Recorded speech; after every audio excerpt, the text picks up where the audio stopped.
Varicose వ్యాధితో బాధపడుతున్నారంట. తక్కువ ఖర్చుతో ట్రీట్మెంట్ కావాలి అనుకుంటే ఎవిస్ హాస్పిటల్ని సంప్రదించండి. నమస్తే, నేను విజయ్. ఆపరేషన్ సింధూర్ ముగిసింది. అయితే పాకిస్తాన్ మీద భారతదేశం పైచే సాధించింది. కానీ ఎక్కడో అందరిలో కూడా ఒక చిన్న వెలితి. పాకిస్తాన్లో ఏమో సంబరాలు చేసుకుంటున్నారు, కానీ ఇండియన్స్ రోడ్ల మీదకి వచ్చి ఎందుకు ఆ విధంగా సంబరాలు చేసుకోవట్లేదు? వీటి గురించి డిస్కస్ చేద్దాం. మనతో పాటున్నారు రిటైర్డ్ ఆర్మీ ఆఫీసర్ మేజర్, అదేవిధంగా Ekam IAS academic director SPS Oberoi గారు. సార్ నమస్తే. నమస్తే సార్. ఒబరాయ్ గారు, ఎక్కడో ఒక చిన్న వెలితి కనిపిస్తుంది అందరిలో, నిజమే అంటారా? 100% సార్. ఎందుకంటే ఒక మొమెంటం ఎలా వచ్చిందంటే India will go for war with Pakistan and PoK మనకు వచ్చేస్తుంది అన్న మొమెంటం దాకెళ్ళి సడన్గా సీజ్ ఫైర్ అనేసరికి జనాల్లో మన పిఓకే మనకు తిరిగి వచ్చేస్తుంది అన్న ఒక ఆశ ఏదైతే ఉందో అది సడన్గా డెడ్ అయిపోయింది సార్. అంటే చేతులు అలా మెడ మీదకి వెళ్ళిపోయి అలా పేక మీద ఒక్కసారిగా క్లోజ్ చేసే టైంలో వదిలేయడం అంటారా? అంతేనా? 100% సార్. కాకపోతే దీనికి రీజన్స్ వేరేలా బయటకు వస్తుంది. ఇన్ఫ్యాక్ట్ మనం గత 2 రోజుల నుంచి చూసుకుంటే కనుక పాకిస్తాన్లో మనం సార్ 10th మే రోజు రాత్రి పాకిస్తాన్ మీద మనము మిజైల్స్తో అటాక్ చేసాం సార్. పాకిస్తాన్ ఎయిర్ బేసెస్ మీద అలా 11 ఎయిర్ బేసెస్ మీద మనం అటాక్ చేసాం సార్.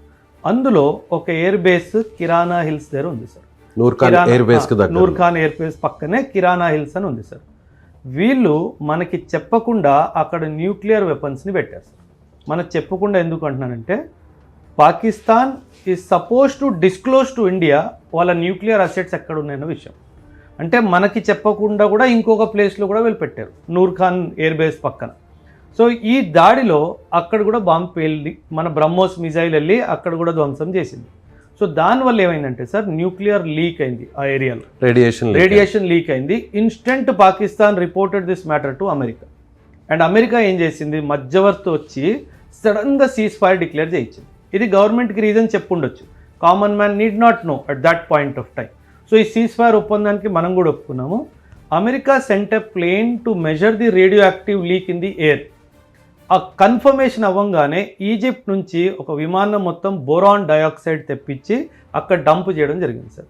ఈ బోరాన్ డయాక్సైడ్ కెమికల్ ఏం చేస్తుందంటే గాల్లో ఉన్న రేడియో యాక్టివిటీని పీల్చుకుంటుంది.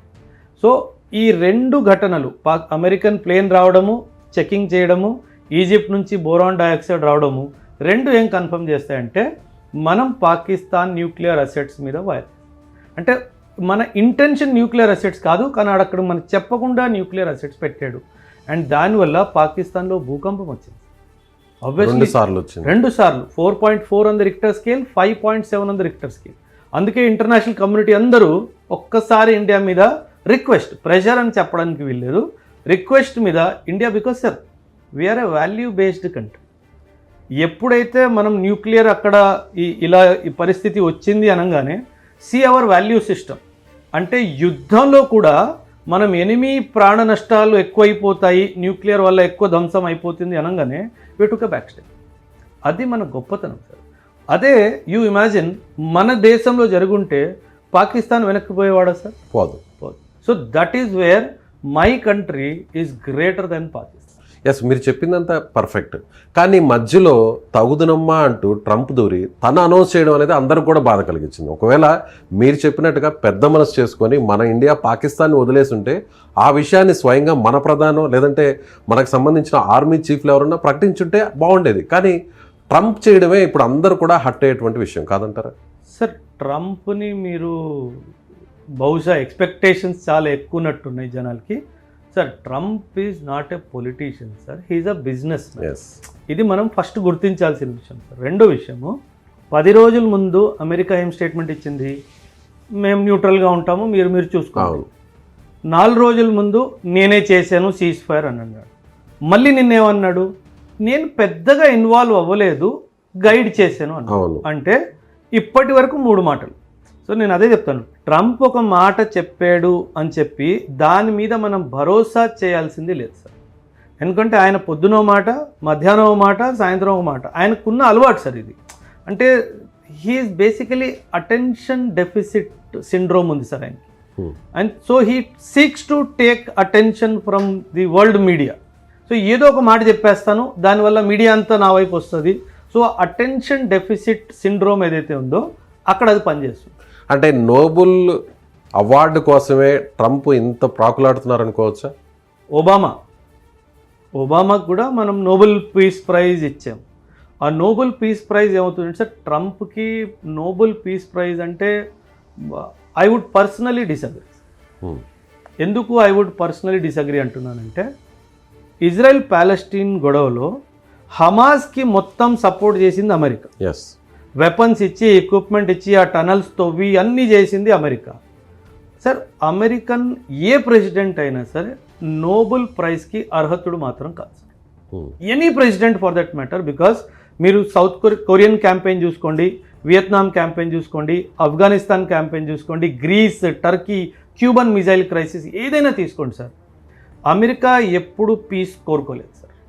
సో బికాజ్ వాళ్ళకు వెపన్స్ అమ్మాలి అనే ఉద్దేశం ఉంది కాబట్టి వీళ్ళు కాన్ఫ్లిక్ట్ క్రియేట్ చేస్తారు సార్.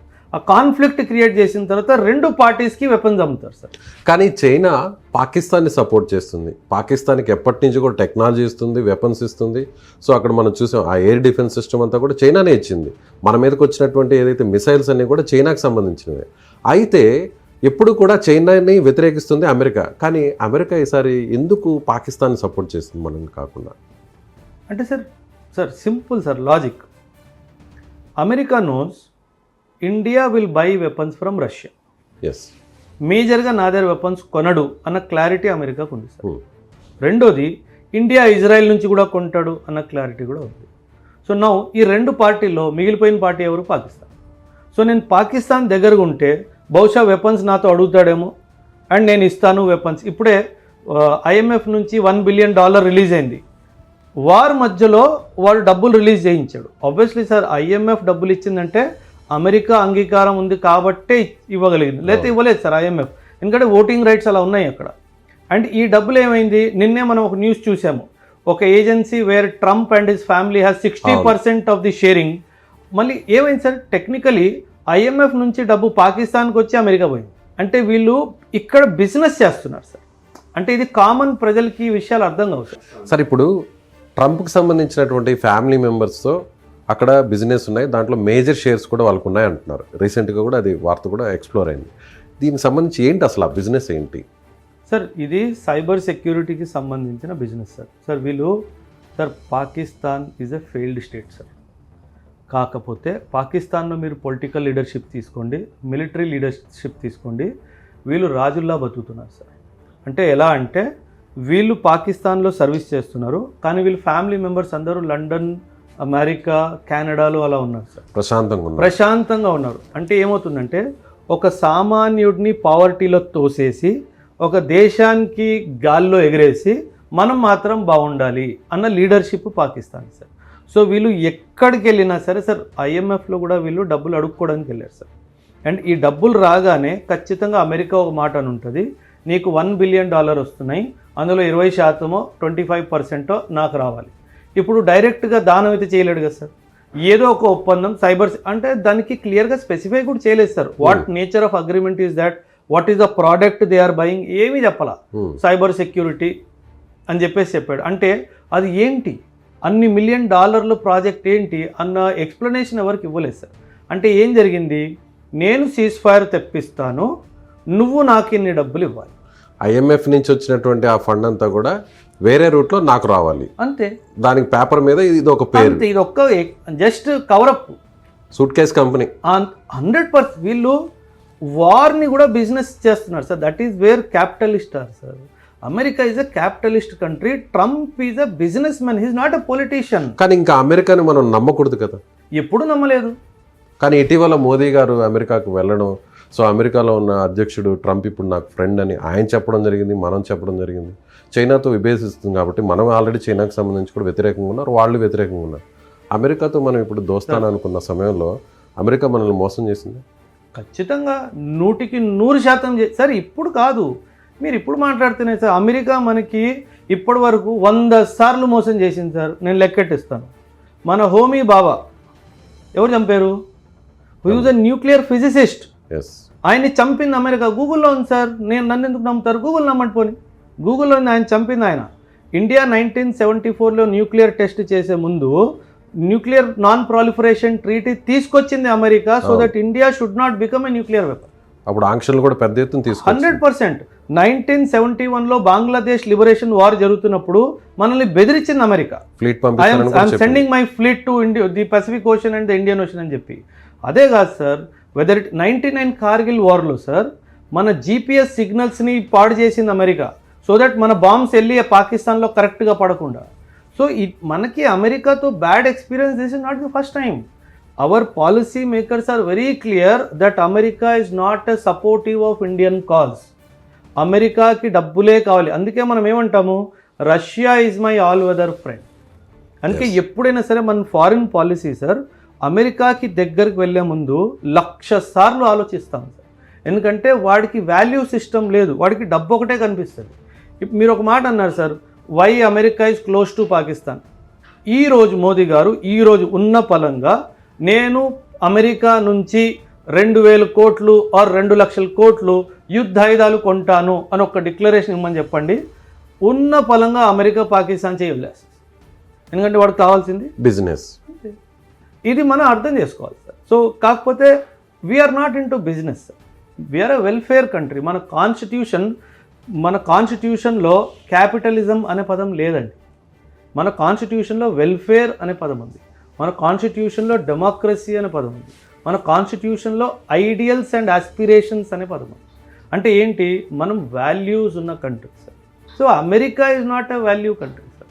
ఇంకో విషయం సార్, మనం అందరూ అమెరికా సూపర్ పవర్ అంటాము. 1945 తర్వాత అమెరికా గెలిచిన యుద్ధమే లేదు. అవును. అంటే వీళ్ళు they have proved themselves despite అంత పవర్ ఉన్నా సరే, military power, political power, economic power ఉన్నా సరే వీళ్ళు ఒక్క వార్ గెలవలేదు సార్ ఇప్పటికి వచ్చి. సో ఇదంతా గాల్లో మాటలు. I'm super power. Afghanistan campaign ఓడిపోయావు. వియత్నాం సార్ బచ్చా దేశ్, అది బచ్చా దేశ్ నిన్ను యాజ్ అ సూపర్ పవర్ ఓడించింది అండ్ నువ్వేం చేయలేకపోయావు. కొరియన్ క్యాంపెయిన్ మీరు చూసుకోండి, వీడు చేసిన ఏదో పని వల్ల దేశాలు విడిపోయినాయి. ఆఫ్ఘనిస్తాన్ 20 సంవత్సరాలు ఉన్నాడు సార్. 2001 అమెరికా ఆఫ్ఘనిస్తాన్లో ఎంటర్ అయినప్పుడు తాలిబాన్ ఉంది. 20 సంవత్సరాల తర్వాత మళ్ళీ తాలిబాన్ వచ్చింది. అంటే నువ్వు తాలిబాన్ నుంచి తాలిబాన్ చేంజ్ చేయడానికి 20 సంవత్సరాలు పట్టిందా నీకు? అంటే వాట్ హ్యావ్ యూ అచీవ్డ్? ఇంకో ఏదో పని చేశారు సార్ వీళ్ళు. ఏం చేస్తారు వీళ్ళు? చాలా దుర్మార్గులు సార్ అమెరికా. వీళ్ళు ఏం చేశారు, 2021లో వెళ్ళిపోయే ముందు ఆఫ్ఘనిస్తాన్లో వీళ్ళు వాడిన యుద్ధాయుధాలన్నీ అక్కడ వదిలేసి వెళ్ళారు సార్, కావాలని వదిలేసి వెళ్ళారు. So that Taliban will use that weapon and try to control Pakistan దగ్గర కూడా ఉన్నాయి 100%. ఇద్దరికి ఇచ్చాడు. ఇప్పుడు మీ దగ్గర ఒక గన్ వదిలేసి వెళ్తాను సార్, 10 బుల్లెట్లు వదిలేసి వెళ్ళాను. ఆ తర్వాత మీకు కావాలంటే నువ్వు నాకే కాల్ చేయాలి. చాలా సార్ మనము ఈ బిజినెస్ మైండ్ని అర్థం చేసుకోవాలి. ఇప్పుడు పెహల్గామ్ అటాక్లో కూడా అక్కడ వాడిన టెర్రరిస్టులు కూడా ఈ గన్సే. 100% సార్. మీరు వాడిన గన్స్ గురించి మాట్లాడుతున్నారు, ఆ టెర్రరిస్ట్ కూడా అమెరికా వాడే అంటున్నాను నేను. బికాస్ తాలిబాన్ని క్రియేట్ చేసింది అమెరికా 1979లో. అమెరికా, సౌదీ అరేబియా, పాకిస్తాన్ కలిసి కన్న ముద్దు బిడ్డ తాలిబాన్ సార్. అండ్ అక్కడే కదా వచ్చింది ఒసామా బిన్ లాదెన్కి అమెరికాకి ఎందుకు మతభేదాలు వచ్చాయి సార్. 1989లో ఆఫ్ఘనిస్తాన్ క్యాంపెయిన్ అయిపోయినప్పుడు, రష్యా ఓడిపోయినప్పుడు అమెరికా వాడు ఏం ప్రామిస్ చేశాడు ఒసామా బిన్ లాదెన్కి, I will allow you to form government in Afghanistan అని చెప్పాడు. ఆ 89 నుంచి 96 వచ్చేసింది సార్, 8 సంవత్సరాలు అమెరికా వాడు ఫామ్ చేయనివ్వలేదు సార్. అప్పుడు ఒసామా బిన్ లాదెన్ అన్నాడు, now my target is not to form government in Afghanistan, I want to take revenge from America. And Osama bin లాదెన్కి జన్మనిచ్చిందే అమెరికా సార్. వీళ్ళు క్రియేట్ చేసిన టెర్రరిస్ట్ గ్రూపే కదా. ఏం మాట్లాడుతున్నాడు వీడు, పీస్ గురించి మాట్లాడతాడు, తోటకూర గురించి మాట్లాడతాడు. అసలు ఏం లేదు సార్, ఒక వాల్యూ సిస్టమ్ లేదు.